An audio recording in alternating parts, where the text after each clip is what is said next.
You know, ito ay ano na ba, Sabado, men, November 29, 2025.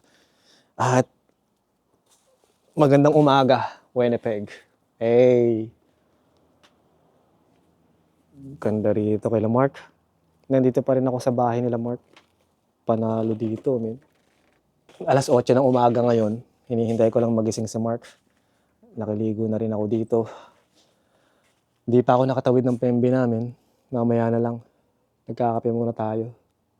Shout out sa mga taga Winnipeg dyan, men. Meron nag-comment dati sa isang video natin na yung pronunciation sa the pa, si Gary, taga Winnipeg daw siya, kaya niya nalaman yung ano na tawag dyan, pronunciation. So, shout out sa'yo, Gary, kung saan ka man dito sa Winnipeg. Siyempre, shout out din sa mga, anong tawag dyan, tracker vlogger dito sa Canada. Sila Idol Marco, Pinoy Tracker, Lakay Tracker, si Manibelang Pinoy, Brother Jean, no? At syempre, shoutout din sa taga Steinbach na si Ryan. Boss Ryan, na ang tawag ay manlalakbay biyahero. Pero parang ganito yung neighborhood nila Pinoy Tracker, men. Di ba, ganyan yung garahe niya. Tapos, baka taga dito yun ah. Anong street ba to? Tingnan ko nga.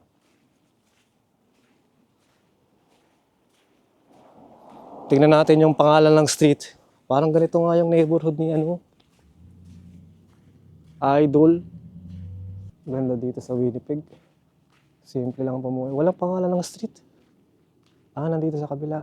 Nasa lagod kasi tayo ng bahay. Pero pare-parehas yung bahay. Hindi yata siya dito. Yun, Bowman Avenue. So ito yung likod ng Bowman Avenue. Mismo, tagusan yung bahay nila, no? Dito yung parking, sa kabila. Yun yung main road. So hinihintay ko nga lang magising si Mark, tapos pupunta kami ng Staples. Kailangan kong ipaprint yung aking ACE manifest para makatawid nga dyan sa border dahil kailangan daw ng manifest kahit empty. Tapos ano pa ba, bibili ako ng ulam sa Seafood City dahil wala na akong pagkain. Matagal pa tayo makakauwi, baka isang linggo pa. Uy, ay aso. Dahil kailangan kong mag-reset sa kalsada, no? Dahil 28 hours na lang natitira sa akin. Yung Texas, mga 29, tama ba? 23 hours na lang natitira yata sa akin. Tapos 24 hours. Basta short ako ng 1 hour. 24 hours na lang natitira sa aking duty hours. So, kailangan ko mag-reset pagkatapos kong mag-pick up ng load sa Pasadena. So, oo nga pala, hindi ko pala sabi, meron na tayong backhaul sa Texas manggagaling Pasadena, yung dati nating pinuntahan. Cheers muna namin. Tapos mula sa Pasadena, dadalhin ko siya sa Latsuk, Quebec. Grabe. Ang scheduled pickup sa Pasadena ay Tuesday pa. Tapos yung scheduled delivery ay following Monday pa, no? Ganda rito sa Winnipeg. Parang payak ang pamumuhay ng mga tao dito. Grabe. Simplihan lang. So, paano ba to? Cut na lang natin ito mamaya sa Staples yata o kung saan man, men. Gawin natin yan. Dito na ako sa truck, men. Pakita natin kayo, Mark, yung ano. That's nice. It's nice, it's like a hotel, huh? Yeah. I didn't expect that too much. There's a TV there at the back. Yeah. Get inside. Let's take a picture. Picture. Paano ka, pre? Para hindi na rin kayo gabihin.